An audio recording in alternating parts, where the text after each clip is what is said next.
पाक एयरफोर्स के फ़ज़ाई के साथ साइबर हमले भी जारी। पाक फ़ज़ाई ने भारतीय फ़ौजी सेटेलाइट सिस्टम जाम कर दिया। 235 ग्रिड स्टेशन बंद कर दिए। हिंदुस्तान के 70% बिजली के ग्रिड नाकारा।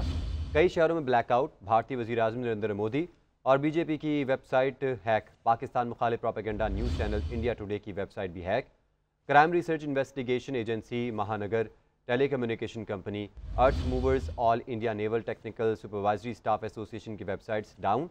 हिंदुस्तान एरोनॉटिक्स जबकि border security forces unique identification authority का डाटा लीक। इंडियन एयरफोर्स और महाराष्ट्र इलेक्शन कमीशन की वेबसाइट हैक।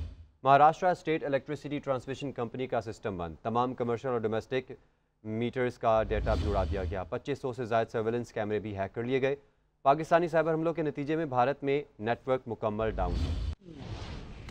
पाकिस्तान का सबसे बड़ा साइबर हमला, भारतीय फौज का satellite system jam, grid station उड़ा दिए। पाकिस्तान ने साइबर अटैक के जरिए भारत के 70% बिजली के ग्रिड को नाकारा कर दिया। हमले में खास तौर पर Maharashtra state electric transmission company limited को मुकम्मल तौर पर हैक करके कमर्शियल और डोमेस्टिक मीटरों का तमाम डेटा मटा दिया गया। नतीजतन महाराष्ट्र समेत कई रियासतों में बिजली की फराहमी मुकम्मल तौर पर मुअत्तल हो गई। हैकर्स की जानिब से दर्जनों अहम भारतीय वेबसाइट को हैक कर लिया गया है। रिपोर्ट के मुताबिक इस साइबर हमले का निशाना बीजेपी की वेबसाइट भी बनी है। Hindustan aeronautics limited, border security forces, unique identification authority of India जैसे हसास इदारों का डेटा भी लीक कर दिया गया है। लीक होने वाले डेटा में Indian air force, Maharashtra election commission और दीगर सरकारी इदारे शामिल हैं। भारत भर में नस्ब 2500 से जायद सर्विलेंस कैमरास को भी हैक कर लिया गया है, जिससे मुल्की सिक्योरिटी निजाम को शदीद धचका पहुंचा है। साइबर माहिरीन के मुताबिक यह हमला इंतहाई मुनज़्ज़म और मरबूत नजर आता है, जिसका मकसद न सिर्फ हसास मालूमात तक रसाई हासिल करना था, बल्कि भारत के साइबर इंफ्रास्ट्रक्चर को गैर मुस्तहकम करना भी हो सकता है।